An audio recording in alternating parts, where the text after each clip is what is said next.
y regresamos otra vez domingo 11 de la mañana. ¿Sí? Muy bien, y vamos a la palabra para no alargarnos más. Y vamos a una porción que se encuentra en el libro de San Juan, libro de Juan, capítulo 1, a partir del versículo 29. A partir del versículo 29, y dice así: El siguiente día vio Juan a Jesús, que venía a él, y dijo: He aquí el Cordero de Dios, que quita el pecado del mundo. Fíjese, este es aquel de quien yo dije: después de mí viene un varón, el cual es antes de mí, porque era primero que yo.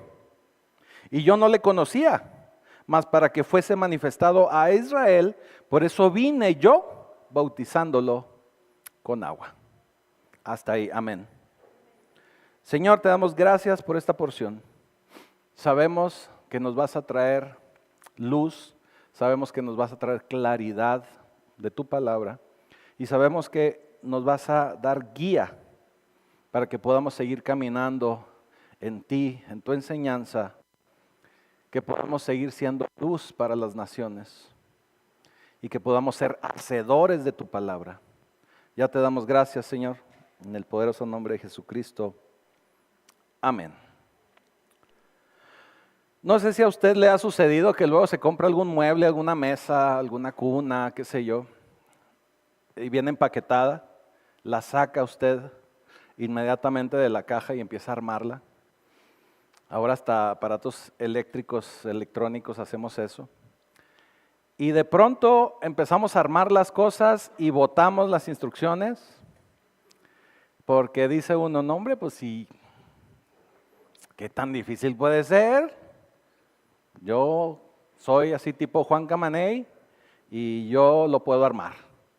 Pero resulta que empezamos a armar, resulta que terminamos de poner esa mesa, poner ese mueble, eso que estamos armando, y de pronto nos encontramos con que hubo tornillos, guachas, tuercas que nos están sobrando.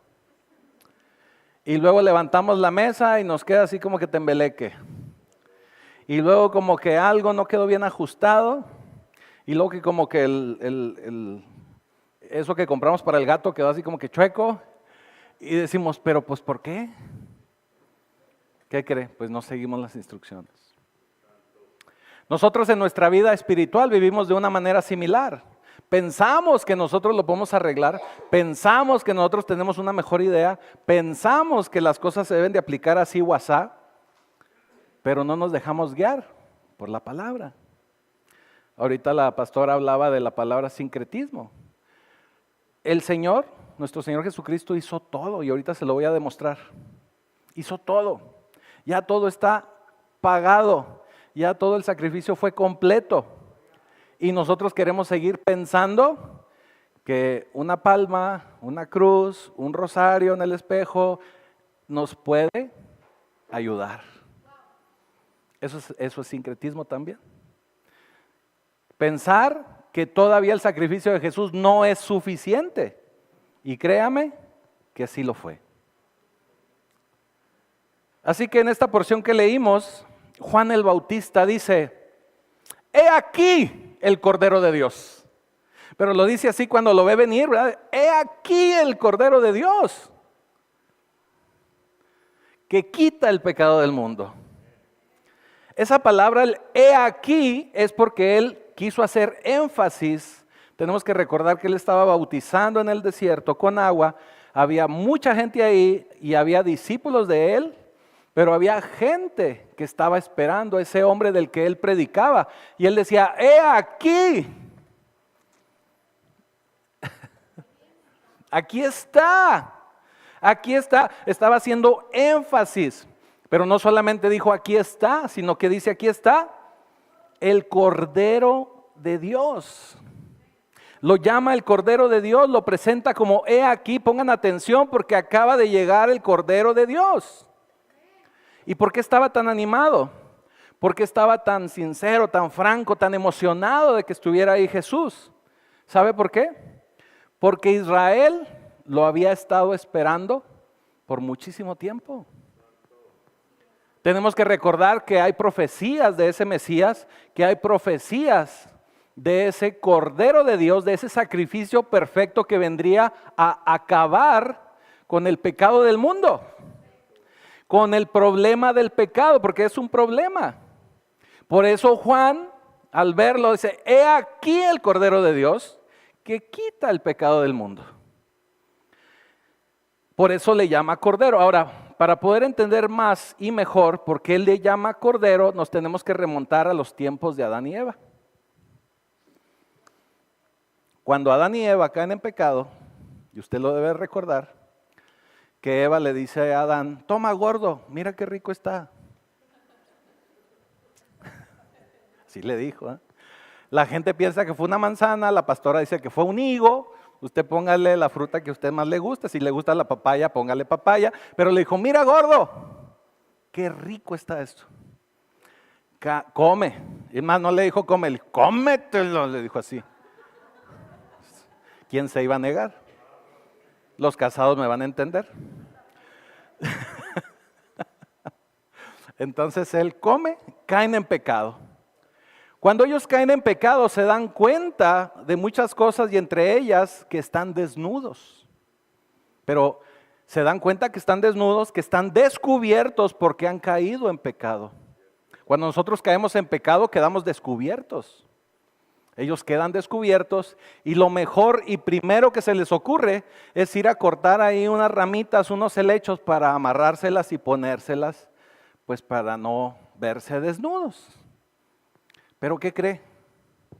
Ese sacrificio que ellos hicieron, porque fue una especie de sacrificio, porque lo que intentaban era cubrir su pecado, no fue algo que fue agradable a Dios.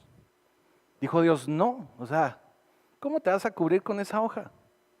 Además está muy chiquita, o sea, no te cubre nada. Ese fue el intento, ellos intentaron cubrir su pecado, pero eso fue inaceptable para Dios. No es que no lo hayan intentado, lo hicieron, pero no era lo que estaba en el programa de Dios. En el programa de Dios no era que nosotros quedáramos cubiertos del pecado por medio de la siembra.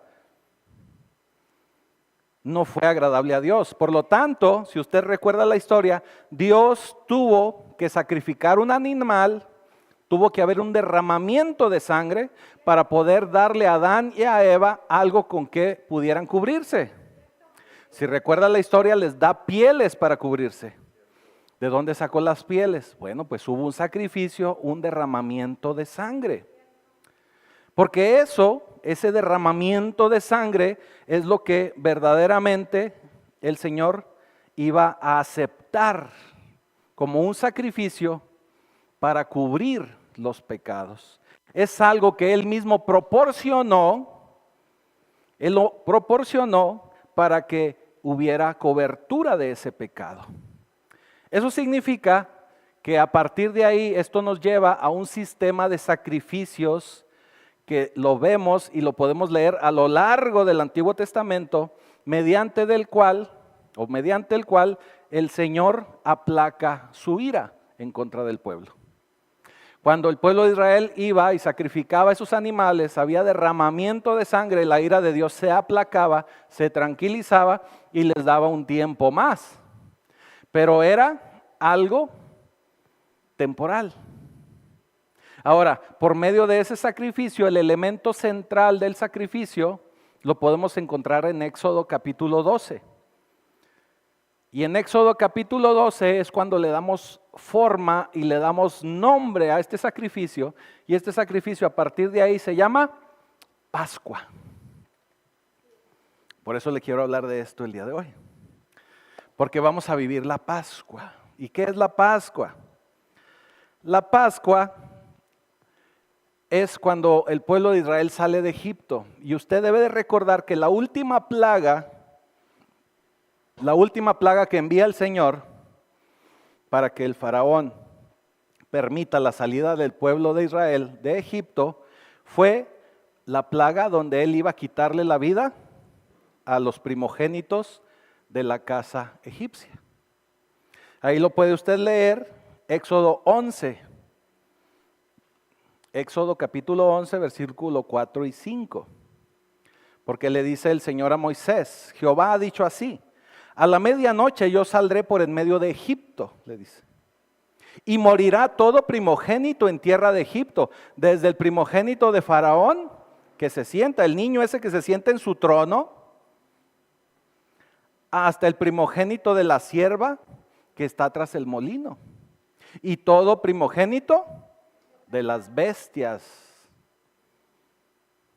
Todo lo que fuera primogénito, todo iba a morir. Brincamos a Éxodo 12. Y dice el Señor, yo pasaré aquella noche por la tierra de Egipto y heriré a todo primogénito en la tierra de Egipto, así de los hombres como de las bestias, y ejecutaré mis juicios en todos los dioses de Egipto. ¿Sí? Luego en algún miércoles que estemos haciendo estudio bíblico, le voy a enseñar cómo el Señor, cada una de las plagas representan un dios egipcio en contra del Señor, o vaya que era idolatría en contra del Señor, y el Señor manda cada una de esas plagas para que se dieran cuenta que esos dioses egipcios no eran dioses, y que era Dios, Jehová de los ejércitos, el Dios verdadero, y tenía control sobre todos esos dioses egipcios. Vaya, regresando aquí al punto. Para que Israel evitara lo que acabamos de leer, lo que le iba a hacer al pueblo de Egipto, de sacrificar a todos los primogénitos, el pueblo de Israel tenía que sacrificar a un cordero. Tenía que sacrificar a un cordero y derramar su sangre. Luego iba a tomar esa sangre e iba a manchar o a pintar con esa sangre los postes de las puertas y las ventanas. Los dinteles, ¿verdad? Normalmente decimos, pero es el marco, los postes de las ventanas, las puertas. Eso era lo que tenían que hacer. Eso nos lo dice Éxodo 12:13. Dice, y la sangre os será por señal en las casas donde vosotros estéis, y veré la sangre, o sea, cuando él vea la sangre, pasaré de vosotros. Esa palabra de pasaré de vosotros es el pasaj en el original. Por eso es la Pascua. La Pascua significa que va a pasar y no nos va a dañar, no nos va a tocar. Esa es la Pascua. Va a pasar de nosotros y no habrá en vosotros plaga de mortandad. O sea, para el Señor era la 10ª plaga, cuando hiera la tierra de Egipto. En otras palabras, la sangre va a evitar el juicio de Dios según la justicia de Dios. O sea, la sangre nos libra a nosotros del juicio de Dios, del enojo y la ira de Dios. La sangre es lo que nos cubre. Por eso dice, cuando yo vea la sangre. Ahora aquí la pregunta es, ¿y por qué la sangre? ¿Verdad? ¿Por qué no pudo el cordero únicamente sufrir un ataque cardíaco o algo así?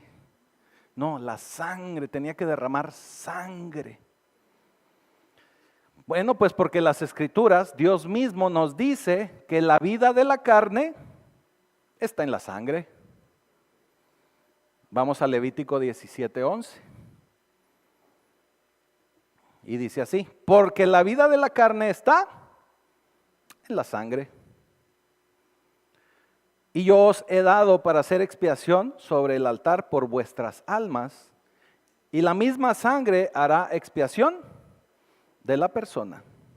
Eso nos dice que debe haber un derramamiento de sangre para evitar la ira de justicia de Dios. Tiene que haber derramamiento de sangre.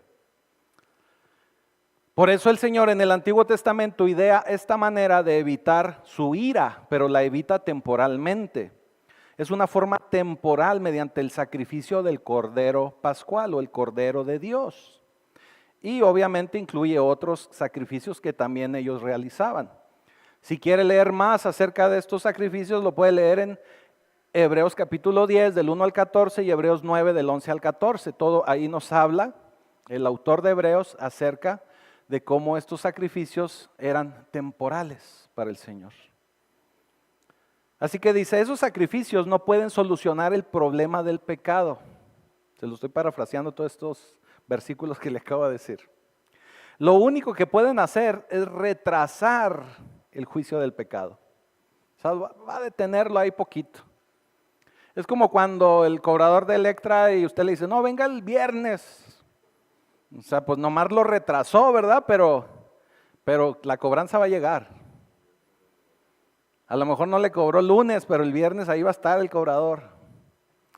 Eso es lo que hizo el Señor. Ideó un sistema para ir retrasando su justicia, para ir retrasando su ira en contra del pueblo. Y así era por eso que cada año el sumo sacerdote iba el día de la expiación al lugar santísimo para sacrificar a un cordero. Luego el pueblo, de forma regular, también ellos llegaban y ofrecían algún cordero por algún pecado o por alguna situación que no les estaba yendo bien en la vida y ellos consideraban que era porque no estaban en cuenta con Dios o a cuentas con Dios, iban y ofrecían un sacrificio, ¿sí? Eso era lo que sucedía. Y ese era el sistema, o es el sistema que podemos leer y ver en el Antiguo Testamento. Ahora, ese sistema del Antiguo Testamento esperaba un día, o estuvieron esperando un día, en que Dios iba a proveer una solución permanente. O sea, cada vez que ellos y cada año que hacían este sacrificio, ellos estaban con el pensamiento de ¿hasta cuándo vamos a estar así? Porque el Señor nos ha prometido que llegará un día en que vamos a tener un solo sacrificio para siempre. Estaban ellos esperando ese día. Estaban esperando esa solución. Iba a ser un sacrificio aceptable. Este sacrificio de este cordero tenía el propósito de hacer una expiación sustitutiva por todos y cada uno de nosotros. ¿Sí? Déjeme se lo digo de nuevo. Expiación sustitutiva. Quiere decir que Él iba a pagar por los pecados de usted, de mí, de todos nosotros. Por eso lo iba a hacer en sustitución. Dios va a juzgar nuestro pecado y tiene que juzgar nuestro pecado. ¿Sabe por qué? Porque todos pecamos. Todos pecamos. Y todos estamos bajo el juicio de Dios. No hay nadie exento. Ni el pastor más famoso que usted pueda ver en YouTube. Nadie está exento. También ellos sudan y etcétera, ¿no? Nadie está exento.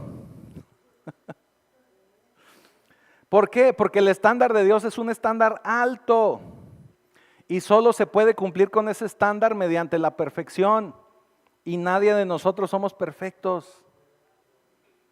Nadie.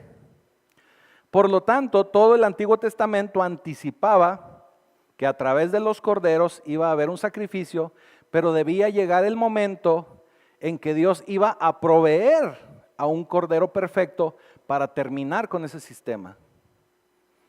Por eso Isaías 53:12, puede leer todo Isaías desde el 1 al 12, pero en el 12 dice así: por lo tanto, yo le daré parte con los grandes y con los fuertes repartirá despojos, por cuanto derramó su vida hasta la muerte. Y fue contado con los pecadores, habiendo él llevado el pecado de muchos y orado por los transgresores. ¿De quién está hablando? De nuestro Señor Jesucristo. Por eso Isaías capítulo 53 nos da una descripción de este siervo que iba a sufrir, o de esta persona que vendría y sería como un cordero que iba a ser enviado al matadero y que llevaría el pecado y la iniquidad de todo el mundo. Eso es lo que nos está anticipando. Por eso Juan, cuando lo ve, se emociona y dice: he aquí, lo hemos encontrado, el Cordero de Dios. Y no es solo un cordero, es el Cordero de Dios. En otras palabras, este que viene aquí es la solución al problema del pecado. No es el cordero que ustedes propusieron, es el cordero que Dios está proponiendo. No es el que ustedes escogieron, es el que Dios proveyó. Por lo tanto, Dios es el estándar por el cual ese sacrificio es aceptable. Por eso dice aquí el Cordero de Dios. Y se prepara el escenario para esa declaración de Juan. Ahora, Jesús también es llamado el Cordero Pascual. Acuérdense que estamos hablando de la Pascua, cuando pasó la muerte y no tocó al pueblo de Israel en Egipto. Pablo nos lo explica en 1 Corintios 5:7. Dice, limpiaos pues de la vieja levadura, o sea, sacúdense, límpiense de todo eso antiguo, para que puedan ser nueva masa. Acuérdense que la levadura también es figura de pecado. O sea, límpiese de todo ese pecado, todo eso que usted anda arrastrando, déjelo ya. Déjese de andar con situaciones que no quiere soltar, porque eso es pecado. Suelte esa levadura, esa masa, porque ustedes son sin levadura. Y luego dice, porque nuestra Pascua es, que es Cristo, ya fue sacrificada por nosotros. O sea, lo único que tiene que hacer, en palabras de Juan, es sacuda, o sea, deje ese pecado. Ya lo demás ya lo hizo Jesús. Lo único que usted tiene que hacer es dejar ese pecado. No lo abrace, porque el Señor nos dijo que nos iba a librar de nuestros enemigos. Pero si usted lo sigue viendo como su compa, y ese vicio o esa situación o ese pecado usted lo sigue abrazando y dice, no, es que me gusta, pero me asusta. Tiene que librarse de eso, soltarlo. Eso es lo que nos está diciendo Pablo. Ahora bien, ¿por qué? Porque he aquí el Cordero de Dios. Ahora estén atentos, si alguien está dormido, despiértese, porque aquí se va a poner bueno. Sí. ¿Por qué? Porque he aquí el Cordero de Dios, que quita el pecado. ¿El pecado de quién? Del mundo. Si leen esto demasiado rápido, y lo hemos leído por mucho tiempo muy rápido, nos vamos a perder de algo importante. Porque aquí el Cordero de Dios es la provisión de Dios para una expiación sustitutiva, que ya lo explicamos, porque de esa manera el Señor juzga el pecado y va a hacerlo, créame que lo va a hacer, pero este Cordero de Dios quita el pecado del mundo. ¿A qué me estoy refiriendo? De todo el mundo. De todo el mundo.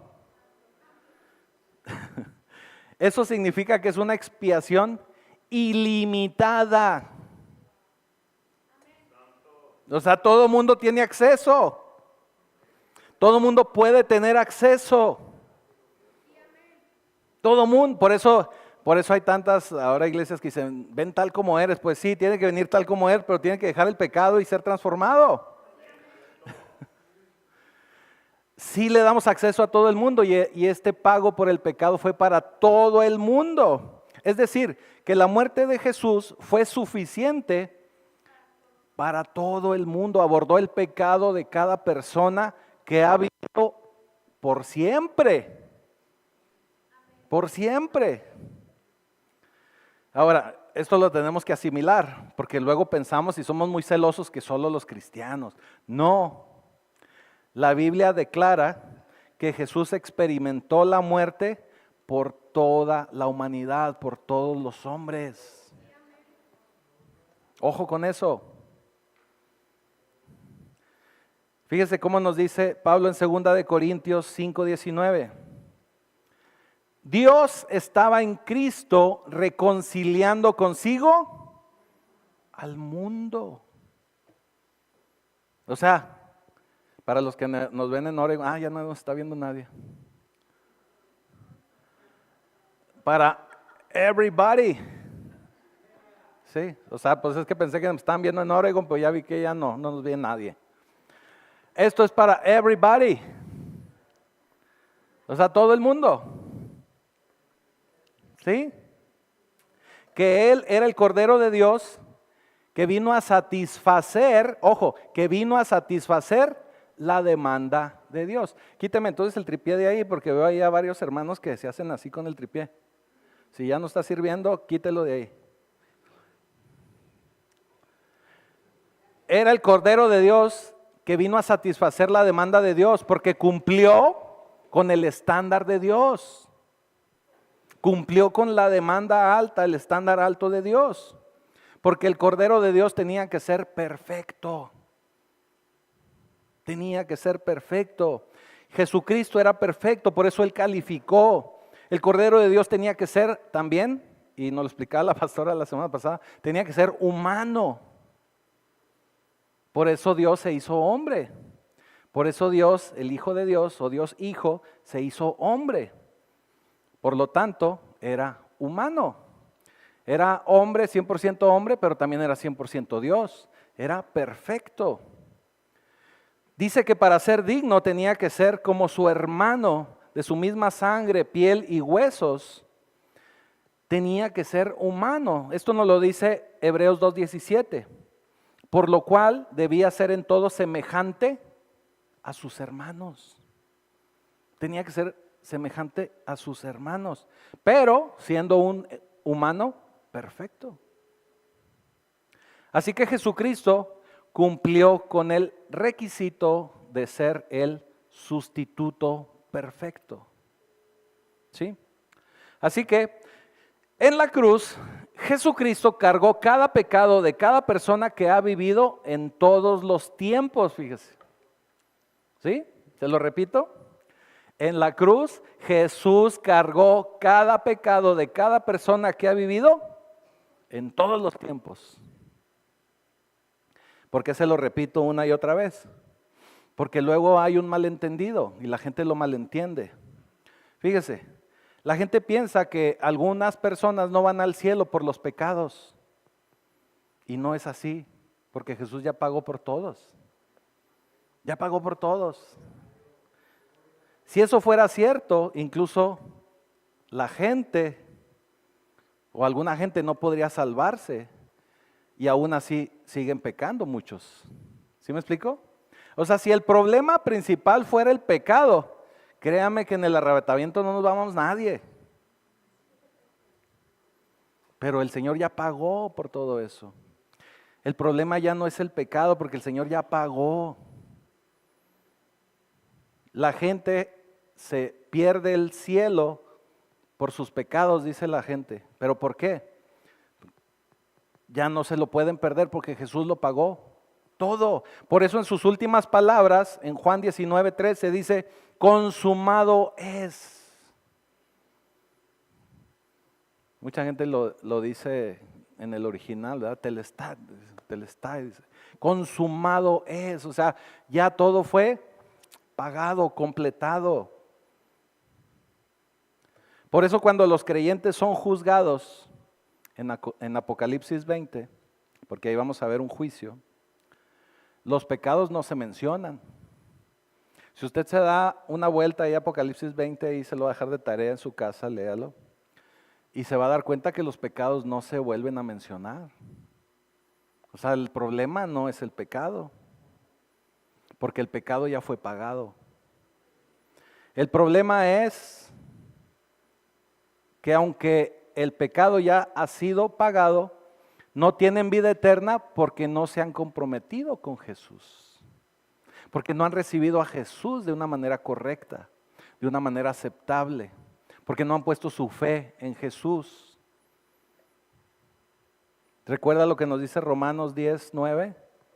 Que debemos de confesar con nuestra boca que Jesús es el Hijo de Dios y que fue levantado de los muertos, y de esa forma nosotros declararlo como nuestro Señor, dice. Ojo, no Salvador, como nuestro Señor. Ciertamente se convierte en nuestro Salvador, pero tenemos que llegar al Señor. Por eso Juan 3:16, ¿qué nos dice? Se lo sabe de memoria, ¿no? Porque de tal manera amó Dios al mundo, que ha dado a su Hijo unigénito, para que todo aquel que en Él cree, ahí está la clave, todo aquel que en Él cree, no se pierda, mas tenga vida eterna. ¿Se fija? El problema no es el pecado, el problema es que creamos en Jesús. Por eso cuando usted tiene sus pláticas con la gente, usted siempre tiene que meter a Jesús. Si habla de Dios, tiene que meter a Jesús. Porque si habla la gente meramente de un Dios genérico, puede ser cualquier cosa. Puede ser, para mucha gente Dios puede ser hasta Satanás, y así se lo digo. Puede ser su trabajo, puede ser su marido, pueden ser sus hijos, puede ser su papá, su mamá, pueden ser muchas cosas su Dios. Porque todo eso es idolatría. Cuando hay algo que se interpone entre usted y una relación con Dios, eso es idolatría. No tiene que ser una figura de yeso. Es un sustantivo, puede ser cualquier persona, cosa o pensamiento que no le permita llegar al Señor. Así que lo que falta en la vida es entregarse al Señor. Mire cómo dice 2 Corintios 5:21. Al que no conoció pecado, por nosotros lo hizo pecado, para que nosotros fuésemos hechos justicia, o sea, justificados de Dios en él. Eso significa que hubo una transferencia de crédito. Ya ve que este ejemplo se lo he puesto varias veces. Hubo una transferencia de crédito. Dios tomó ese crédito perfecto de Cristo y lo puso en nuestro historial crediticio, para que nosotros pudiésemos tener acceso al cielo. Es como cuando usted usa el crédito de alguna persona que es muy próspero, que le ha ido muy bien pagando sus créditos, usted lo pone como aval o simplemente le permiten a usted utilizar esa referencia de crédito para que a usted le den un crédito. Eso es lo que hizo el Señor con Jesús. ¿Por qué? Porque todos nosotros pecamos y seguimos pecando, hermanos, no se haga. Así dice la Escritura, Romanos 3:23, por cuanto todos pecaron y están destituidos de la gloria de Dios. Pero luego nos dice, siendo justificados gratuitamente por su gracia mediante la redención que es en Cristo Jesús. Y aquí es donde se va a poner bueno. A ver, si están dormidos, ojo. ¿Por qué? Porque aquí la palabra gratuitamente es como que el Señor le está entregando a usted un don. Y eso es entregado, eso es gratis. Eso no se lo está usted ganando, ni el Señor se lo está cobrando. Es algo que le están obsequiando. Por eso dice gratuitamente. Eso no se lo puede usted ganar. Y cuando hablamos de gratuita, pues se nos viene a la mente inmediatamente, y claro que eso es la gracia. La gracia usted no la puede comprar, es un regalo de parte de Dios. ¿Estamos de acuerdo? Así que esto es un regalo. Pero la primera palabra que yo le quiero enseñar esta mañana, que es muy importante, bueno, ya esta tarde, es una palabra teológica que usted debe de aprender. Es justificado. Usted ha sido justificado. ¿Qué significa justificado? Que usted ha sido declarado legalmente, es una palabra legal, le aviso, es una palabra legal. Usted ha sido declarado legalmente inocente. Eso es lo que hace el Señor. Vino a declararlo a usted inocente. Es como cuando usted está delante de un juez y el juez dice, no, pues este cuate, miren, véalo la carita, pobrecito. Es inocente. Es inocente. Es una justificación, es un término legal, es un término judicial. Cuando un pecador cree en Jesucristo, Dios lo declara inocente debido a esa transferencia de justicia de la que le acabo de decir, esa transferencia de crédito. Pero tenemos que creer en Él. ¿Estamos de acuerdo? Usted es muy culpable, todos somos muy culpables, pero Dios dice, es inocente, porque Cristo nos está justificando. ¿Sí? Cristo nos está exonerando. Es una justificación directa, es una declaración legal de inocencia delante de Dios. Eso es lo que es. Pero luego viene otra palabra, ojo, anótela. ¿Cuál fue la primera? Justificado. Viene la segunda palabra importante. Y esta viene en el versículo 24 de Romanos 3, 24. Dice, siendo justificados gratuitamente, ya lo acabamos de ver, por su gracia. Y luego dice, mediante la redención, esa es la segunda palabra, redención en Cristo Jesús. La redención es un término, acabamos de ver que la primera justificación es legal. Esta redención es un término comercial. Es un término comercial. La redención es cuando usted es liberado mediante un pago que se realiza. Mediante un pago de un precio. Cuando un esclavo era puesto a la venta, o cuando alguien quería liberar a un esclavo, se pagaba su redención, se pagaba su libertad. Y ese esclavo podía ser libre. Entonces eso hizo el Señor, nos justificó, pero también nos da libertad por medio de la redención, porque Él pagó el precio. Se enseña mucho y se predica mucho que la gracia es gratis. Sí, pero tuvo un precio que alguien pagó. Y ese precio lo pagó Jesús. Y lo pagó por usted. Éramos esclavos. ¿Se está dando cuenta? Así que redimir es comprar algo pagando un precio para poderlo liberar. ¿Estamos bien? ¿Estamos claros? Así que Dios, fíjese, primero lo declaró justo para que pudiera salir de la cárcel.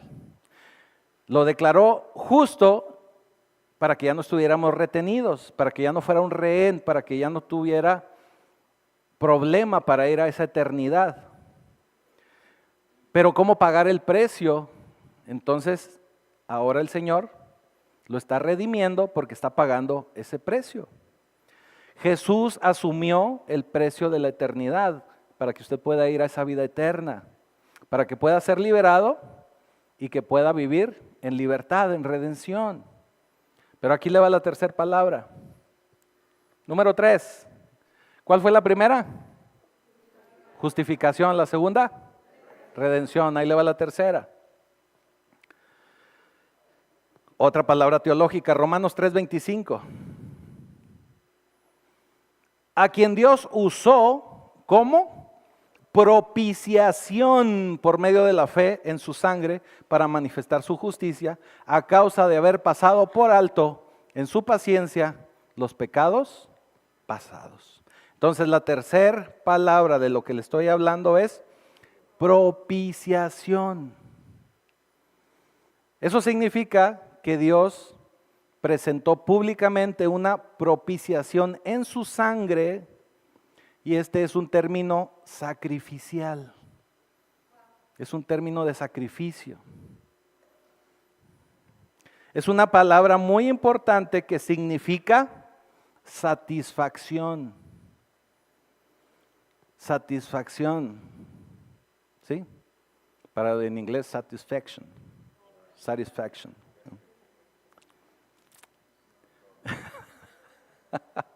¿Recuerda cuando le dije que Adán y Eva se taparon con hojas?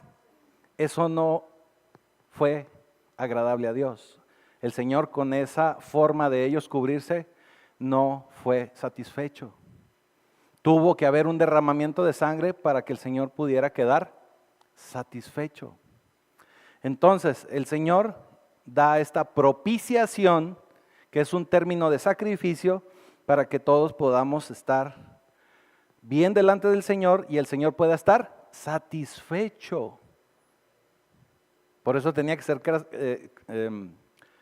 entregado un cordero con el estándar de Dios, para que Dios pudiera quedar satisfecho. Cuando le llevaban los demás corderitos, pues era así como que, está bien, temporal. Pero con el precio más alto, que fue la sangre de Jesús, quedó total y completamente satisfecho.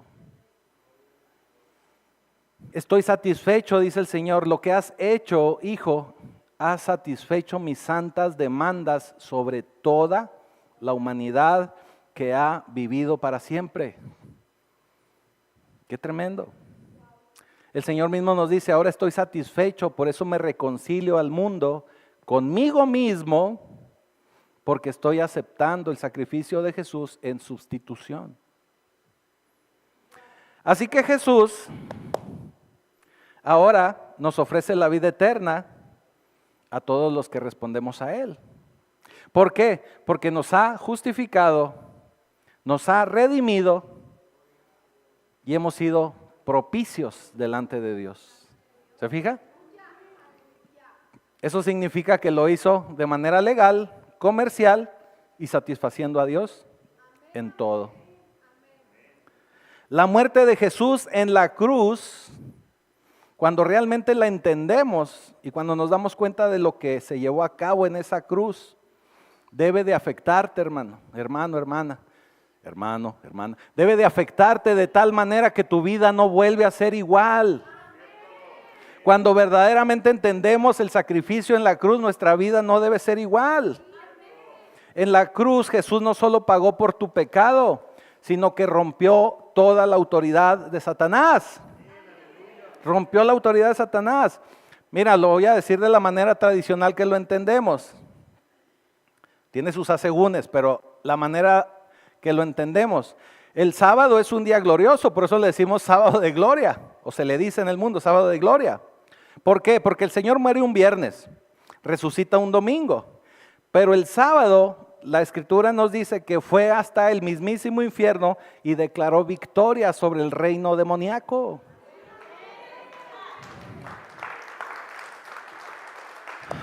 Por eso entre la muerte y la resurrección, el Señor estuvo predicando un sermón de victoria en el mismísimo infierno. Estaba diciéndole, diablo, pobre diablo, ¿verdad? Pobre diablo, yo gano, tú pierdes. Le estaba diciendo, yo estoy al mando aquí. Yo soy el que tiene toda autoridad en los cielos, en la tierra y en todo lugar. Eso significa que la espalda del diablo se rompió, que la única forma en que el diablo puede poseerte, puede atraparte, puede tenerte. ¿Sabes cómo es? Engañándote. Cuando tú te permites ser engañado, cuando tú te permites que el diablo te engañe, es cuando él te va a atrapar. No hay otra manera que él lo pueda hacer, porque tú ya fuiste justificado, ya fuiste redimido y con propiciación delante de Dios. Por eso al diablo se le dice el gran engañador, porque es la única manera en que nos puede atrapar, engañándonos. O sea, te puede engañar haciéndote pensar miles de cosas. Por eso engaña a tanto joven, por eso engaña a tanta persona, por eso engaña a todo el mundo, porque los hace creer cosas que no son. Por eso los hace creer que Jesucristo no existe, les hace creer que la palabra de Dios no es de Dios, les hace creer muchísimas cosas porque los está engañando. Así que la principal forma en que podemos hacer para vencer a Satanás, y lo hemos predicado en varias ocasiones, es por medio de la sangre. Y la forma en que Satanás te va a poder engañar es haciéndote olvidar de la sangre, del sacrificio de la cruz. Por eso es tan peligroso que en muchísimas iglesias ya no se predique la cruz, porque la cruz es nuestro estandarte, es nuestro punto de partida para nuestra fe, para nuestra victoria, para poder ser verdaderamente vencedores, vencedoras en Cristo Jesús, por medio de su sangre. Y la sangre es lo único que hace retroceder a Satanás. Por eso Él busca que no te acuerdes de la sangre, que no te acuerdes de la cruz, para poder Él seguir engañándote y manipulándote. Por eso la sangre nos da la victoria y nos da la justicia delante de Dios. Fíjese, en el libro de Apocalipsis, 28 veces se repite la palabra Cordero. 28 veces. El libro de Juan es donde él inicia llamándolo Cordero. Juan también escribe Apocalipsis, pero en Apocalipsis repite 28 veces la palabra Cordero. Eso nos habla de la importancia de Jesús como el Cordero de Dios. Quiero ir cerrando leyéndole este pasaje. Apocalipsis 5:11. Y dice así: y miré y oí la voz de muchos ángeles alrededor del trono, y de los seres vivientes y de los ancianos. Y su número era millones de millones, que decían a gran voz: el cordero que fue inmolado es digno de tomar el poder, las riquezas, la sabiduría, la fortaleza, la honra, la gloria y la alabanza.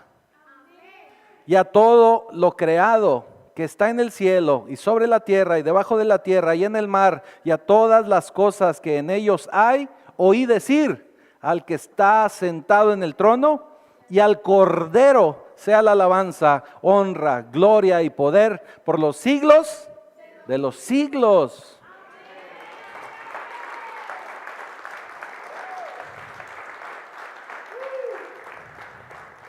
Y sigue diciendo: y a los 4 seres vivientes decían amén. Y los 24 ancianos se postraron sobre sus rostros y adoraron al que vive por los siglos de los siglos. O sea, en el mismísimo cielo siguen adorando a Jesucristo. ¿Por qué nosotros no somos capaces de hacerlo? Porque no hemos entendido el sacrificio de Él en la cruz, porque no hemos entendido lo que Él pagó por ti en esa cruz, porque no hemos entendido que Él ya pagó por todas tus deudas, todos tus errores, todos tus pecados en la cruz. Cuando verdaderamente lo entiendas, créeme que vas a entrar por esa puerta cantándole al Señor de tal manera que nadie te va a poder detener, que nadie te va a poder callar, que nadie te va a poder silenciar, porque lo que hizo Jesucristo en la cruz es para adorarle, alabarle y cantarle por siempre. Así que quiero que sepas que la sangre nunca ha perdido su poder, ni lo va a perder. Así que levántese en la mañana y proclámelo. Levántese de mañana, levántese de madrugada y diga: he aquí el Cordero de Dios, que quita el pecado del mundo por la eternidad y por la historia. Y termino con esto, le voy a contar una historia. Fíjense que es una historia que originalmente es de Spurgeon. No sé si usted sepa quién es Spurgeon, pero esta historia nos va a ayudar mucho. Y dice que existía un niño pequeño que había capturado unos pajarillos y los metió en una jaula. Y capturó a los pajarillos, los tenía en la jaula y caminaba por la calle con los pajaritos enjaulados. Y un hombre vio a los pajaritos en la jaula y le dice: hey, muchacho, creo que se llamaba Oscar. Oscar, no se crean. Muchacho, ¿a dónde vas con esos pájaros? ¿Y qué vas a hacer con ellos? Y el niño le respondió: voy a jugar un rato con ellos. Voy a jugar un rato, me voy a divertir con ellos un rato. ¿Pero qué vas a hacer? Pues me voy a divertir con ellos y ya cuando me canse se los voy a dar de alimento a mi gato. Entonces el hombre lo mira y le dice: oye Oscar, bueno, ya dijimos que Oscar no. Dice: oye, ¿cuánto quieres por esos pájaros? Y con todo y jaula. Lo que me pidas, el precio que me pidas, eso te voy a pagar. El joven lo pensó un ratito y dijo: bueno, y pensó en un precio muy alto. Dijo: no me lo va a poder pagar. Pero cuando le dijo el precio, el hombre metió su mano al bolsillo y sacó el dinero y dijo: toma, ahí está. Y pagó por los pájaros. Cuando ya tuvo la jaula en sus manos, los llevó ahí a un lado, abrió la jaula y dejó salir a esos pajarillos. Los dejó ir. Ahora, vamos a entender, volvamos atrás. El niño tenía los pájaros en una jaula, lo que significa que estaban atrapados. ¿Cuántos de ustedes han estado atrapados? Estaban en una situación de la cual no podían salir, porque no solo estaban atrapados, sino que estaban en una situación de la cual no podían salir. Pero el plan no era únicamente tenerlos atrapados, sino era un plan de destrucción para los mismísimos pájaros, porque después de atribularlos, los iban a dar de alimento a otro animal, a un felino. Entonces esos pájaros no tenían esperanza, no tenían nada, estaban atrapados y lo único que el niño quería hacer con ellos era jugar. Ahora le pregunto, ¿no es lo que el diablo quiere hacer con nosotros? ¿No es lo que Satanás siempre hace con nosotros? Nos atrapa, nos engaña y luego quiere jugar con nosotros y lo único que quiere hacer con nosotros es destruirnos. Lo único que quiere es destruirnos. Así que más tarde alguien allá afuera se le preguntó cuánto quería por ese rescate. y pagó el precio más alto.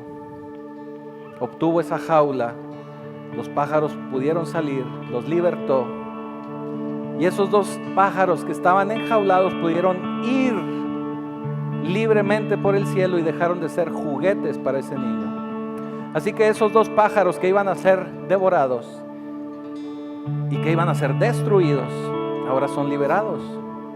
Pero por muy bueno que esto suene, cuando estos pájaros empezaron a volar, cuando estos pájaros empezaron a sentir la libertad en la que se encontraban, porque alguien pagó su precio, estos pájaros voltearon atrás y vieron al hombre que los liberó. Y volteándolo a ver le decían, tuiriri, tuirido, tuiriri, tuirido. No sé cómo cantan los pájaros, pero algo así cantaban. ¿Por qué? Porque empezaron a cantar, porque era una alabanza para ese hombre que los pudo liberar. Era una alabanza de libertad, porque ese hombre los pudo liberar. Ahora déjame te digo algo, Jesús vio que Satanás te tenía enjaulado. Jesús vio que el diablo quería devorarte, pero Él pagó el precio en la cruz. Metió su mano en el bolsillo y pagó el precio más alto que pudo haber pagado por ti, por mí, por todos nosotros. Ahora te ha abierto la puerta de la jaula. Tienes abierta esa puerta de la jaula porque el Señor nos ha liberado. Y si verdaderamente queremos ser libres, y si verdaderamente ahora somos libres, mientras usted el día de hoy vuela de aquí a su auto, vuela de aquí a su casa, o vuela de aquí el lunes a su trabajo, yo quiero que no se olvide de darse la vuelta y decir, digno es el Cordero. No olviden darse la vuelta y cantarle al Señor y decirle, tuirirí, tuiridó, digno es el Cordero de Dios que quita el pecado del mundo, porque solo Él es digno de ser alabado. Ponte de pie. Bendito Señor, Padre Celestial, te damos gracias. Sabemos que has pagado ese precio tan alto por todos y cada uno de nosotros. Y lo has hecho de todas las formas posibles, de manera legal, comercial, y siendo un sacrificio perfecto, propicio para el Padre. Así que solamente nos queda, Señor, darte las gracias y darte toda la honra y toda la gloria únicamente a ti, Señor. Tú que has hecho tanto, nos has dado tanto, nos das libertad. Y podemos hoy cantarte y adorarte. Señor, te damos ya gracias por todo tu sacrificio. Y te damos ya gracias en el poderoso nombre de Jesucristo. Amén. Amén.